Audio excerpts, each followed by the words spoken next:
በድሮ ጊዜ በትልቅ የገበያ ማዕከል ውስጥ 3 ሌቦች ነበሩ። ሰዎች ሁሉ እኒህን 3 ሌቦች በጣም ይፈሯቸዋል። ዋናው መሪያቸው ስሙ ቃሲም ይባላል። በ4200 ብር ብቻ የምታገኙትን ለወንድ የሚሆን አሪፍ ስጦታን ላሳያችሁ። ጫማ በፈለጋችሁት ከለርና ዲዛይን፣ እንዲሁም የእጅ ሰዓት በፈለጋችሁት ከለር፣ እንዲሁም ደግሞ ኦሪጂናል የሆነ ሚኒ ሽቶ። 3ቱንም ዕቃዎች በ4200 ብር ብቻ ታገኛላችሁ። አድራሻችን አዳማ ለሆናችሁ የድሮ መናኸሪያ ሲሆን ከአዳማ ውጭ ያላችሁ ደግሞ ይደውሉልን፣ ያሉበት ድረስ በዴሊቨሪ ይላካል።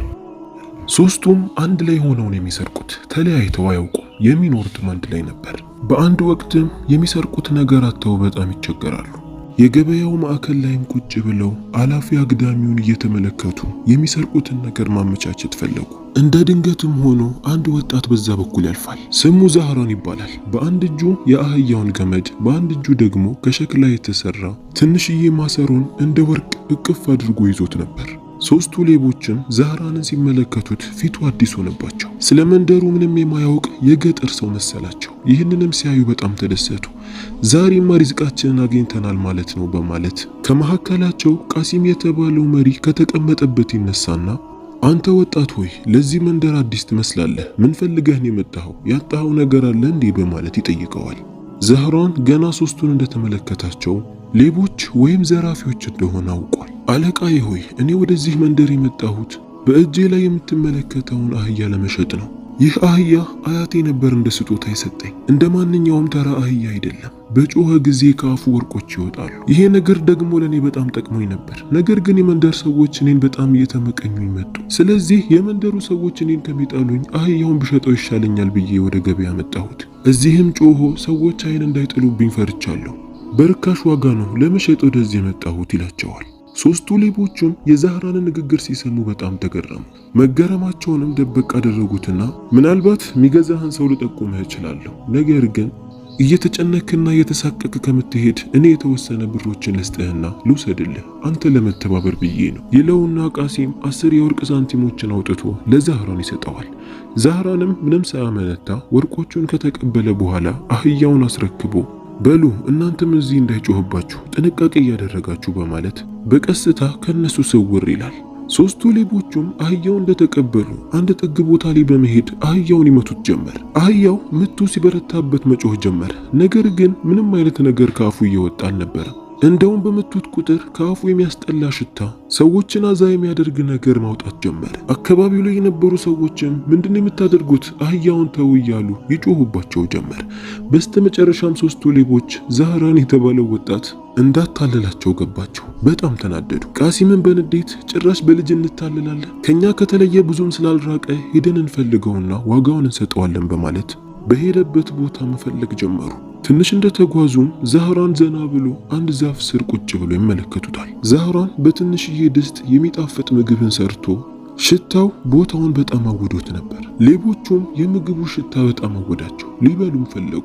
ነገር ግን ዛህራን ያታለላቸው ነገር በጣም ስላልናደዳቸው ቀጥታ ቃሲም ሰይፉን በማውጣት ዛህራን ላይ መዞ አንተኛን አታለልከን? ምንም የማይረባ አህያን አታለህ በ10 ወርቅ ሸጥክልን አይደል? ዛህራንም ረጋ በማለት አይ አጠቃቀሙ ስላልቻላችሁበት ነው። ባይሆን እዚህ ጋር አንድ ነገር አለ። እዚህ ስር የምትመለከቱት ድስት አስማተኛ ነው። እንደምታዩት ምግቡ በጣም ትኩስና ጭስ እየወጣው ነው። ከስሩ ግን ምንም አይነት እሳት የለም። እሳት ማቀጣጠል ሳይጠበቅባችሁ የፈልጋችሁትን ምግብ በዚህ ድስት መስራት ትችላላችሁ። አታዩም? እኔ ራሱ ቁጭ ብዬ በትንሽ ሰዓት የሰራሁት ምግብ እንዴት እንደሚጣፍጥና ሽታው እንደሚያውድ። እንግዲህ በአህያው ተታልናል የምትሉ ከሆነ ይህንን ድስት ግዙኝ ይላቸዋል። 3ቱ ሌቦችም ድስቱን አትኩረው ሲመለከቱት ዛህራን እንደነገራቸው ሆነው አገኙ። ከስሩ ምንም አይነት እሳት የለም። ውስጡ ግን በኃይል እየተንተከተከና ጭስ እየወጣው ነበር። ቃሲምም እሺ ይልና ወዲያውኑ አሁንም 10 የወርቅ ሳንቲሞችን አውጥቶ ለዛህራን ይሰጠዋል። አንተ መልካም ሰው ነህ፣ እናመሰግናለን ይሉታል። ዛህራንም ብሩን ተቀብሎ ሄደ። የተራቡትም 3ቱ ሌቦች ወዲያውኑ ነበር ያንን አስማተኛ ብሎ የሸጠላቸውን ድስት መሬት ላይ አስቀምጠው ትንሽዬ ስጋ ከገበያ ገዝተው ለመቀቀል ድስት ውስጥ ጨመሩት። ብዙ ሰዓትም ቆዩ። ነገር ግን ድስቱ ምንም አይነት እሳትን እያወጣ አልነበረም። ምግቡንም አላበሰለውም። ብዙ ሰዓትም ጠበቁ። ነገር ግን ምንም ለውጥ የለም። በዚህም የተናደደው ቃሲም የሸክላውን ድስት ይሰብረዋል። ሲሰብረውም ያየውን ማመን አቃተው። ለካ ከውስጡ ዛህራን ሰርቶ እንደ ትኩሱ ያስቀመጠው ምግብ ነበር። ለካ የሱ እንፋሎት በጭስ መልኩ ሲወጣ ነው የተታለሉበት። እንደገና ዛህራን የተባለ ወጣት እንደሸወዳቸው አስተዋሉ። በጣም ተናደዱ። እንደገና ታልለን ማለት ነው፣ እንከተለው፣ ላደረገን ነገርማ ዋጋውን እናስከፍለዋለን በማለት የሄደበትን ቦታ እየተከተሉ መሄድ ጀመሩ። ትንሽ እንደተጓዙም ዛህራን ከአንድ ወንዝ አጠገብ ቁጭ ብሎ ተመለከቱት። ዛህራን ከአንድ ከታሰረ ውሻ አጠገብ እንዲሁም ካጠገቡ ደግሞ በሳጥን ሙሉ የተሞላ ጣፋጭ ምግብ ነበር። ቃሲምም ዛህራንን ሲመለከተው አንተ ወጣት አሁንም ድጋሚ አታለልከን ማለት ነው? አሁን በፍጹም አልተውክም፣ እገልሃለሁ በማለት ያስፈራራው ጀመር። ዛህራንም ዘና ብሎ ከተቀመጠበት ተነሳና አይ እናንተ ሰዎች አጠቃቀሙ ስላልቻላችሁ እንጂ ሁሉም ለእናንተ ከበቂ በላይ ነበር። ነገር ግን አሁንም ቢሆን እኔ እናንተን ከመርዳት አልወገድም። እዚህ ጋር የምትመለከቱት ውሻ እንደ ማንኛውም ተራ ውሻ አይደለም። የፈለጋችሁትን እዘዙት፣ ወደ ከተማ ወጥቶ ያዘዛችሁትን ነገር ወዲያውኑ ያመጣላችኋል። ይኸው እኔም አዝዤው ይህን የምትመለከቱትን ጣፋጭ በሳጥን ሙሉ ሞልቶ አመጣልኝ። እንግዲህ ልተባበራችሁ ብዬ እንጂ በዚህም አልደራደራችሁም ነበር ይላቸዋል። ቃሲምም ቆም ብሎ ማሰብ ጀመረ። ይህን ውሻ ካገኙ እነሱ ቁጭ ብለው የፈለጉትን ነገር እያዘዙ ዘና እያሉ ሊውሉ ነው። እንደገና አሁንም 10 ወርቅ አውጥቶ ይሰጠዋል። ዛህራንም የሰጡትን ተቀብሎ ዘና ብሎ ከነሱ እይታ ይሰወራል። ቃሲምና ጓደኞቹም በጣም ተርበው ስለነበር ለውሻው ሄደህ ወደ ከተማ ጣፋጭ የሆኑ ምግቦችን በዛ አድርገህ ይዘህና እንዳትቆይ በጣም ርቦናል ይለውና ከታሰረበት ይፈታዋል። ውሻው ታስሮ ስለቆየ እንደተፈታ ወዲያውኑ እየሮጠ ሄደ። ሌቦቹም የውሻው ሮጦ መሄድ በጣም አስገረማቸው።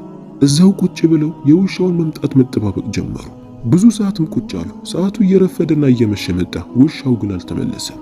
በዚህም ዛህራን እንዳታለላቸው እንደተጫወተባቸው ገባቸው። በጣም ተናደዱ። በተለይ ቃሲም ያ ሁሉ ወርቅን አውጥቶ ከፍሎ ምንም የሚረባ ነገርን ሳያገኝ መሸወድ ወልህ ውስጥ ጀመረው። በዚህ ሰዓትም እየማለ ወላሂ አሁን ይህንን ወጣት መቼም አልተወውም፣ ምንም ነገር ቢለኝ አልሰማውም፣ ሄጄ አንገቱን የምቀላው፣ ምንም ነገር ቢለኝ አሁን አልሸወድለትም በማለት ዛህራንን ፍለጋ ሶስቱም ሌቦች ይወጣሉ።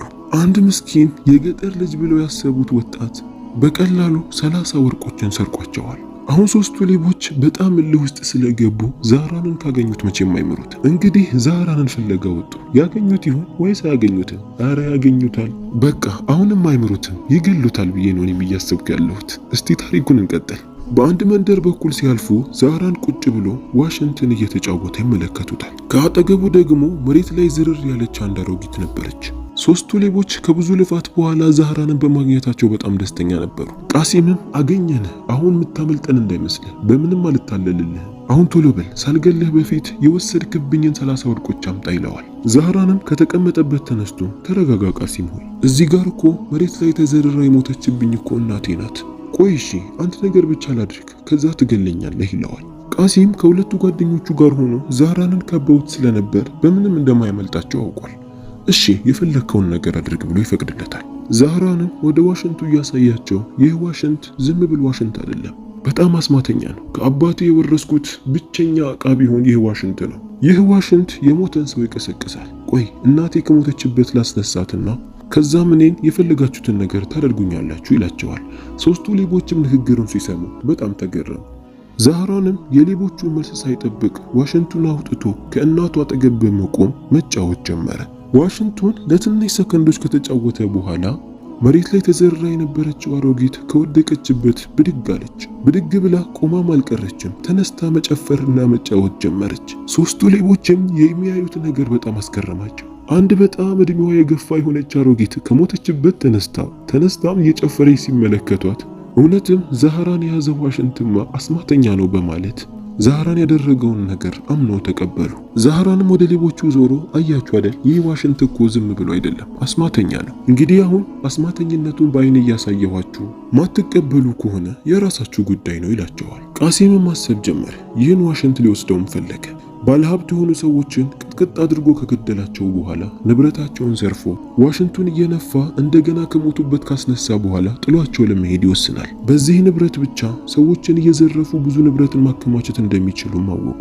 ቃሲምም ለዛህራን እባክህ ይቅርታ አድርግልኝ፣ ባለማወቅ ልገልህ ነበር፣ ይህንን ዋሽንትን ልግዛ። አሁን ግን የምሰጥህ ብቸኛ ንብረት አንገቴ ላይ ያሰርኩት ወርቅ ነው። ለእኔ በዚህ ወርቅ ልትሸጥልኝ ፈቃደኛ ነህን? በማለት በትህትና ይጠይቀዋል። ዛህራንም ይህ እኮ የአባቴ ውርስ ነው፣ ደግሞ ተራ ዋሽንት አይደለም፣ አልሸጥልህም ብሎ ግግም ይልበታል። ቃሲምም ብዙ መለመን ጀመረ። በስተመጨረሻም እሺ ብሎ ይስማማል። ቃሲም የዛህራንን መስማማት ሲያውቅ በጣም ተደሰተ። ወዲያውኑ ዋሽንቱንም ይዘው ወደ ቤታቸው ይመለሳሉ። ዛሬ የመንደሩን ሀብታሞች ሙሉ ነው የምናጥባቸው። ነገር ግን እዛ ሄደን ከመዋረዳችን በፊት ይህንን ዋሽንት እንዴት መንፋት እንዳለብን እንለማመድ። በማንን ሞክር? በአንዳችሁን ሞክር ይባባላሉ። አንደኛቸውም ቃሲም በአንተን ሞክር ይላል።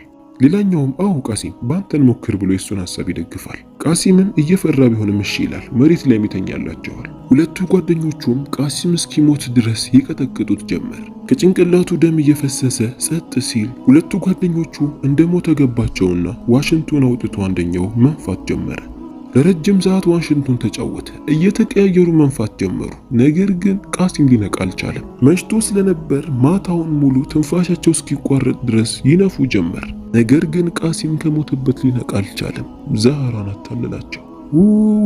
ወይ ዛህራን ሰራላቸው። አሁንም ንብረታቸውንም ብቻ ሰርቆ አልተወም፣ የአንደኛቸውንም ሕይወት ቀማ።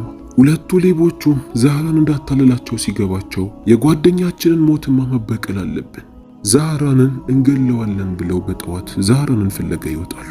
ብዙም ሳይቆይ ዛህራንን አገኙት።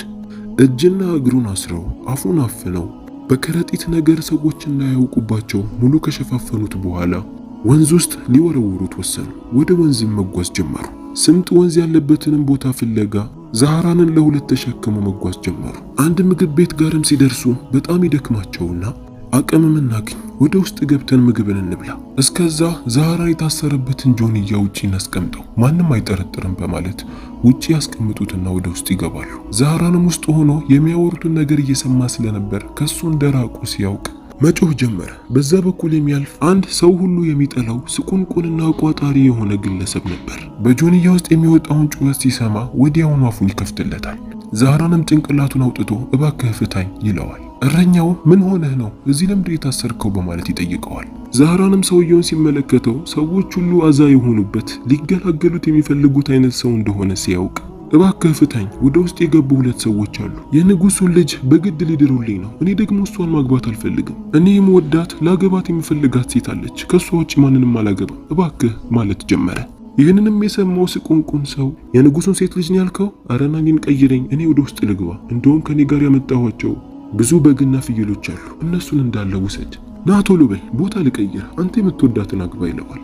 ዛህራንም እሺ ላደረክልኝ ነገር አመሰግናለሁ ይልና ከጆንያ ውስጥ ይወጣል። ያንን ስቁንቁን ሰው ደግሞ በሱ ቦታ ያስገባዋል። በደንብ ጥፍር አድርጎ ያስረውና አፉን ክድን አድርጎ እንዳይወጣ አድርጎ ካሰረው በኋላ በግና ፍየሎቹን እየነዳ ወደ መንደሩ ይመለሳል። ሁለቱ ሌቦቹም በልተውና ጠጥተው ከጨረሱ በኋላ ያንን ጆንያ ለሁለት ተሸክመው ወደ ወንዙ ጋር ይደርሳሉ። ወንዝ ውስጥም ጨምረው እስኪሰምጥ ከጠበቁት በኋላ በደስታ የጓደኛቸውን ደም እንደተበቀሉ እያሰቡ በደስታ ወደ ቤታቸው ይመለሳሉ። ወደ ቤታቸውም እየተመለሱ ሳለ ዛህራንን ይመለከቱታል። ያዩትን ነገር ማመን አቃታቸው። ዛህራን ከሱ ጋር አስከትሏቸው የሚሄድ ብዙ በጎችና ፍየሎች ነበሩ። ሌቦቹም ዛህራንን ሲያዩ እንዴት ወደዚህ ልትመጣ ቻልክ? ወንዝ ውስጥ ጨምረንህ አልነበረም እንዴ? እንዴት አሁንም ልትሸውደን ቻልክ? በማለት በቁጣ ይጠይቁት ጀመር። ዛህራንም እናንተ በጣም ትገርማላችሁ፣ እኔን ሁሌ ለመጉዳት ነው የምትፈልጉት፣ እኔ ለእናንተ መልካምን እያሰብ የሚገርመው ነገር እሞታለሁ ብዬ በጣም ፈርቼ ነበር። ነገር ግን ወንዝ ውስጥ እንደገባው እንደዛ ጥፍር አድርጋችሁት ያሰራችሁት ጆንያ በራሱ ጊዜ መፈታት ጀመረ። ልክ ከጆንያው ስወጣ እዛው ወንዝ ውስጥ የወንዙን አለቃ አገኘሁት። እድለኛ ሰው ነህ፣ እዚህ ወንዝ ውስጥ ሰምጦ ለሚገቡ ሰዎች በስጦታ መልኩ የፈለጉትን ነገር እየሰጠኋቸው ነው በማለት እኔ ብቻዬን ስለነበርኩ ይህ ሁሉ በግና ፍየልን ሰጠኝ።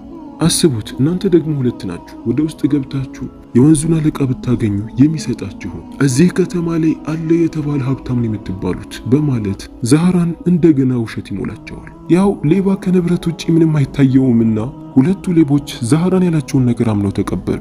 ምክንያቱም ራሳቸውን ወንዝ ውስጥ ሄደው የከተቱት በግና ፍየል አገኘሁ ያለውን ደግሞ በአይናቸው ያዩት ነው። ወደ ገበያ አውጥቶ የፈለገውን እየሸጠ የፈለገውን እየገዛ ወደ ቤቱ ደግሞ በጎቹንም ሲወስድ አይተዋል።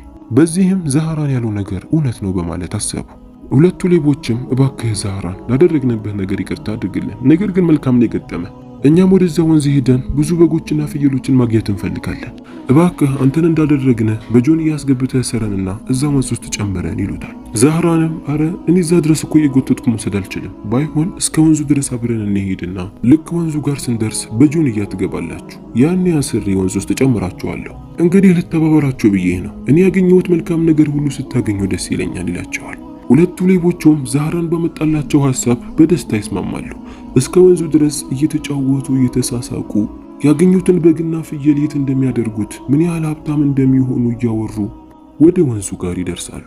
ልክ ወንዙ ጋርም እንደደረሱ በል ዛህራን ደርሰናል ይሉታል። ዛህራንም እሺ በያዛችሁት ጆንያ ውስጥ ግቡ፣ እኔ አስሬ ወደ ውስጥ ወረወራችኋለሁ፣ ነገር ግን ከምታገኙት ነገር የተወሰነ እንደምታካፍሉን ቃል ግቡልኝ ይላቸዋል። ሁለቱ ሌቦቹም እርስ በርስ ተያዩና ከተሳሳቁ በኋላ ኧረ አብሽር የፈለግከውን ያለው ምንሰጥህ፣ ብቻ አንተ እባክህ በደንብ ወርውረን ይሉታል። ከሁለቱ አንደኛቸውም እኔማ በደንብ ምሰምጥ አይመስለኝም፣ ትልቅ ቋጥኝን ከራሴ ጆንያ ጋር አብሬ ላስገባና ወደ ውስጠኛው ቶሎ ደርሳለሁ በማለት ድንጋይን አንስቶ በራሱ ጆንያ ውስጥ ይጨምራል። ዛህራንም የመጀመሪያውን ጆንያ ውስጥ ከገባ በኋላ አስተካክሎ ካሰረው ድንጋይ ካሰረለት በኋላ አንስቶ ወንዝ ውስጥ በኃይል ጨምረዋል። ድንጋይ ጭኖ ስለነበር ወዲያውኑ ነበር ወደ ውስጥ ስምጥ ያለው። ዛህራንም ይህማ ቶሎ ነው የሰመጠው፣ በአንድ ነው እዛ ደርሶ ብዙ በጎችና ፍየሎችን የሚለቅመው ይለዋል። አንደኛው ሌባ ራሱን መቆጣጠር አቃተው። እባክህ እኔንም ቶሎ ጨምረኝ ሳይጨርስብኝ በፊት እባክህ ማለት ጀመረ። ዛህራንም አውቆ እንዴ እሱ እስኪወጣ ጠብቅም እንዴ እሱ እስኪወጣ ጠብቅና አንተም የድርሻህን ትወስዳለህ ይለዋል። ኧረ አይሆንም እኔ እሱን አውቀዋለሁ ምንም አያስቀርልኝም እባክህ ጨምረኝ ይለዋል። ዛህራንም እሺ እንደዛ ካልኪልና እሱንም አስሮ በኃይል ወደ ውስጥ ይጨምረዋል። ዛህራን አሁን ሶስቱንም ሌቦች አታሉ ህይወታቸውን ወሰደባቸው። ሰው ሁሉ ይፈራቸው ይጠነቀቃቸው የነበሩትን ሶስት ሌቦች እርስ በእርስ ሶስቱም እንዲያልቁ ዛህራን አደረገ። ከዛም አልፎ የመንደሩ ሰዎች ሁሉ ይጠሉት የነበረውን ስቁንቁን ሰውንም በገዛ እጁ በራሱ ህይወቱን እንዲያሳልፍ አደረገ። አሁን ዛህራን በመንደሩ ላይ የተከበረ ነጋዴ ሆኖ መኖር ጀመረ። ያ ሁሉ በግና ፍየሎችን ለአንድ ሰው አይሰጥም፣ እንደያዛቸው ይሞታል ተብሎ ከነበረው ስቁንቁን ሰው ሙሉውን ወሰደ። ከነዛ ሌቦች ማንም ደፍሮ ይወስዳል ብሎ ባላሰበው መልኩ ዛህራን ያላቸውን ወርቅ ሙሉ ወሰደባቸው። በዚህም የተሻለ ኑሮ በከተማው ላይ መኖር ጀመረ። እንግዲህ የዛሬው ታሪካችን ይህንን ይመስላል። እንደ ዛህራን ያገጠጠ የሆነን ስራ እንስራ ማለት አይደለም፣ ነገር ግን ብልጠት ሁል ጊዜ ያስፈልጋል። እስቲ እናንተም ከታሪኩ ያስገረማችሁን ነገር ኮሜንት ስራ አስቀምጡልን። ከየት ሀገር ሆናችሁ እንደምትከታተሉ ንገሩ። ቪዲዮን ላይክ፣ ሼር፣ ሰብስክራይብ ማድረጋችሁን እንዳትረሱ።